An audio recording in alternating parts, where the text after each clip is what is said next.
Hey folks, so today I want to talk about how you decide your first job or whatever first opportunity you take in tech. This could be, folks graduating college, maybe you finished a boot camp, or you're learning on your own and you're ready to start interviewing. So I think there's two really important things to think about when it comes to your first job as a software developer. The first is fit, and then the second is setting strong foundations for the rest of your career.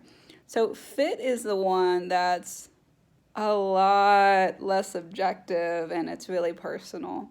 So for example, if you went to college, you probably know how important fit is. Like most folks who like get into Harvard and can pay for it, they go there no questions asked. But when you look beyond just kind of like the most prestigious names, you realize that there's so many different colleges out there. Maybe for someone going to Carnegie Mellon or Caltech or MIT is a better fit. Maybe someone wants to go to more of a liberal arts school. Maybe they want to go to a smaller school. Maybe they want to go to NYU because they want to be in New York City. There's a lot of schools out there. Big state schools are great for meeting a wide variety of people and experiencing that like exciting college town atmosphere and for saving money also. So there's just so many nuances to what a good fit is. And if you're early in your career, you might not even know what a good fit is for you, and you might be saying like, I've never even coded professionally, like how am I going to pick a good fit? So as someone who's worked at companies of small scale to huge companies, I've learned from experience like what works for me. But I would say when you're starting out, you might want to pick a place where you can try a variety of different specialties. Like you don't know if web or mobile or data science or backend is necessarily the best fit for you. So you might say, how about I work at a huge company where there's engineers in all these departments and I can talk to them, I can learn from them. I mean, when I was at LinkedIn, I had the opportunity to transfer from doing web development to mobile. I was building an app as a side project and I absolutely loved it. And so I found a team that was looking for a mobile developer and I didn't have to, re-interview. So that was an amazing opportunity. So larger companies tend to be more siloed in their engineering departments. But one of the benefits is that you can transfer between those, different roles. If you're at a smaller company, it really depends, it's like a whole spectrum here, but at a much more early stage company, you might be wearing a lot of different hats. You might be building the website and doing a little data science and, even doing project management and design. And so this is where fit comes into play because most experienced engineers, they know what fits them because they've, had all these experiences. And so if you want to try out a lot of different specialties, you can actually do that at a smaller company or a larger company, but it's just really different in terms of the experience. Like, do you want to be doing a bunch of different things at once and wearing all these different hats at once? Or do you want to be somewhere where you could start in one area and then maybe transfer into another area full time? And so it really depends on your personality. I'm someone who likes to dive deep into a specialty and build my expertise over time. And I don't really like to wear a bunch of different hats at the same time. So when it comes to fit too, you can imagine it's also like, where do you want to live? What kind of products do you want to work on? Like a company that's smaller, you tend to spend a lot more time with people in different departments. Like the first startup, I joined the startup right out of school. And that's one thing I really noticed is that you know, you're really talking to and spending time with people in a lot of different departments. When that startup got acquired by LinkedIn, suddenly you're in the engineering floor in a building and you're spending pretty much all your time talking to other engineers or product people and designers, but you're not really talking to salespeople ever. You're not talking to marketing people like ever, and so that's something to keep in mind.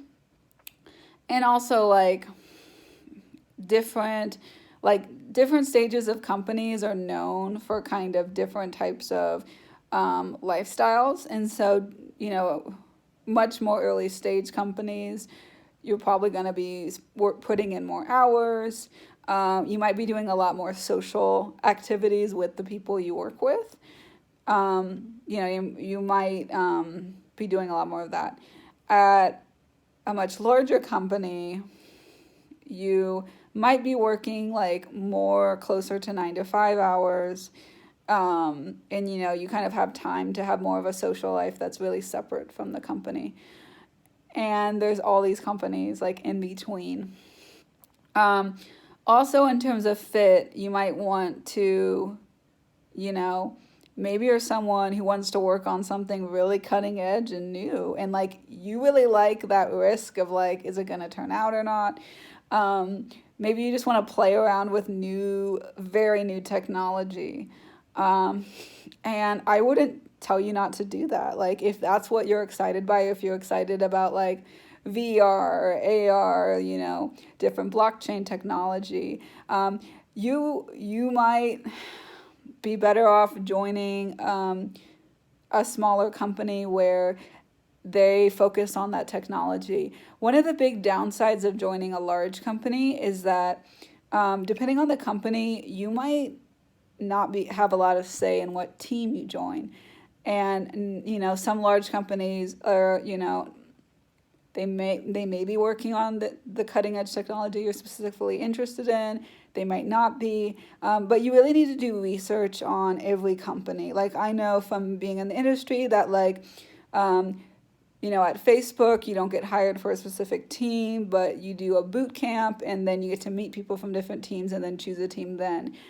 So you'll be signing your offer without knowing what team you'll be joining.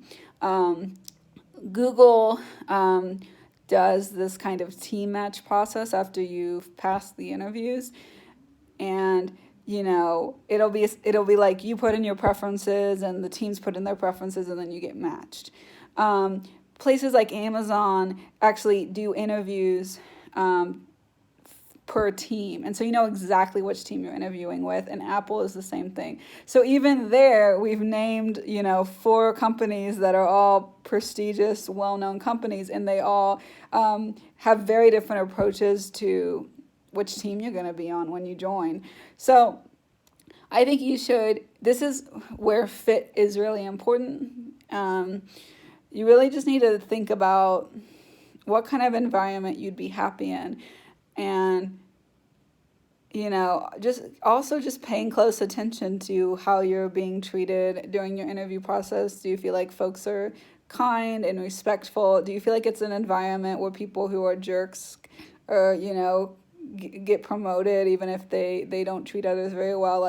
Just try to get a sense for the environment. I feel like when I interviewed at my current job, Compass, I had such an amazing time during my interviews.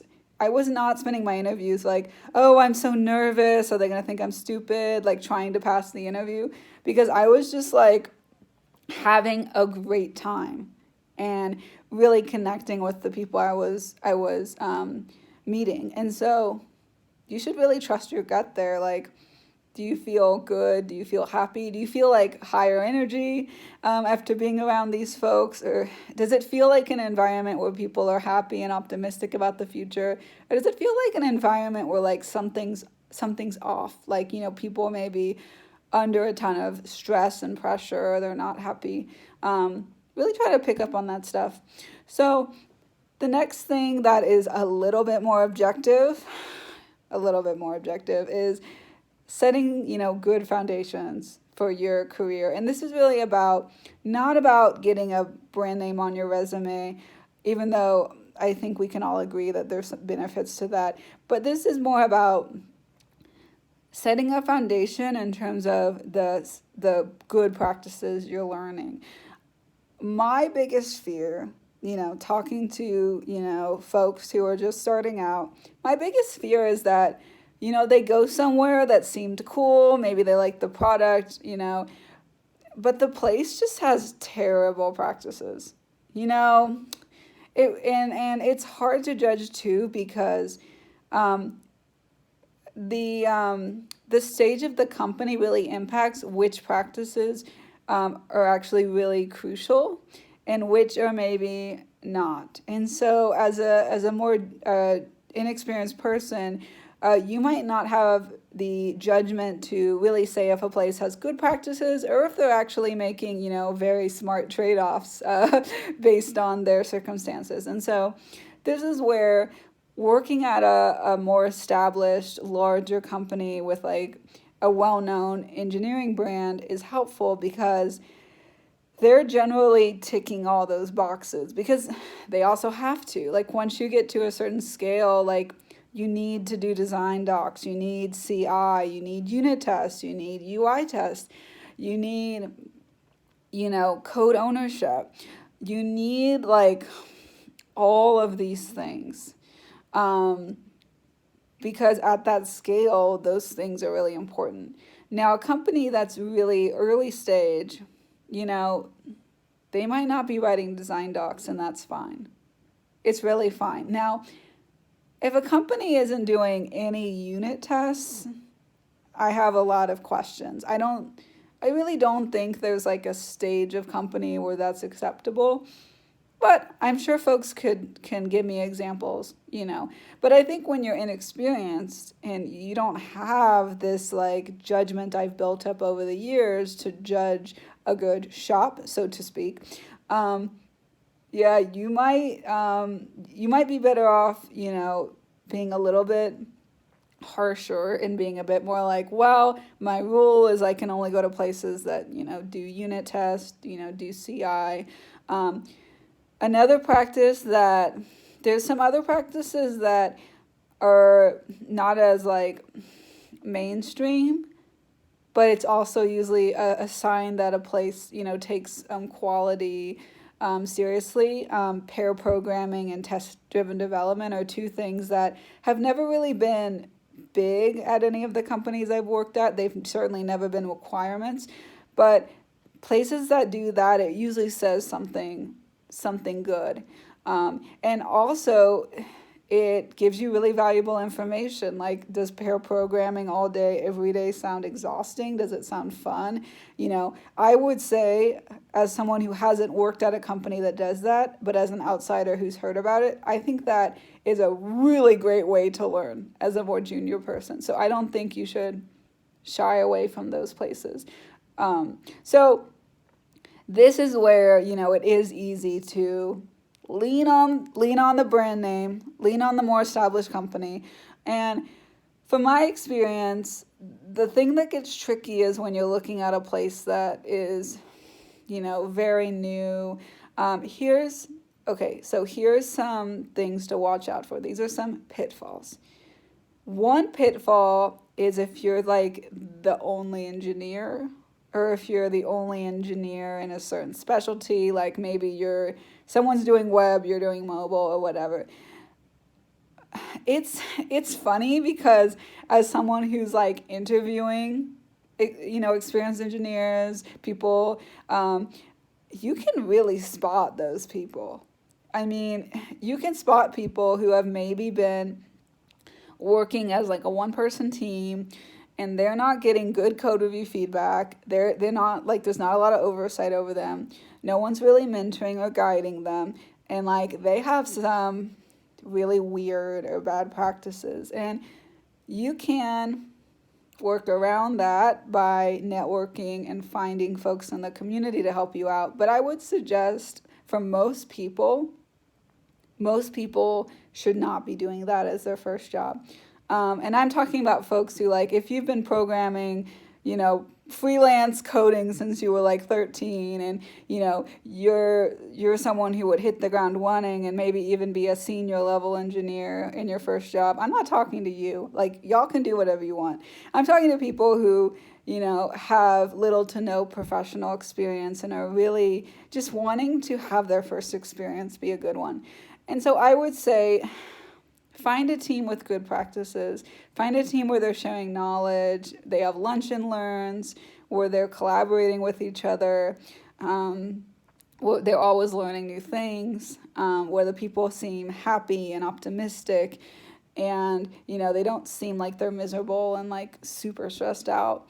Like, I think that a lot of companies fit this bill. And I think that's what I want to drive home, is I don't want you to feel like if you don't start your career at like Facebook or Google or whatever, like a small handful of companies that maybe you've heard of and are more familiar with. Like, if you don't start your career at any of those companies, you can do great. You have so many amazing options in front of you. And once you understand this framework, you're actually much better equipped to make career decisions than someone who just picks the most prestigious company they get an offer from, or someone who just is all about the brand name. Because you have an amazing skill, which is that you can find the place that's the best fit for you, where you can be most successful. And you can build a career with like a really diverse portfolio of experiences. And you can get to be where I am, where I've worked at, name brand big companies. I've worked at little startups. I've worked at unicorn startups that are pre-IPO but are much further along. I've worked at all these places, and I can tell you what I've learned versus someone who has only worked at like one company, or has only worked at, the big companies, or only has worked at startups. So I provide a unique perspective, and I really care about making sure that you get a good foundation and that you learn where you're happy, where you're respected, where you feel safe, and where you're going to really grow and thrive. So thanks for listening if you made it this far, and I'll be posting more tech career advice videos soon.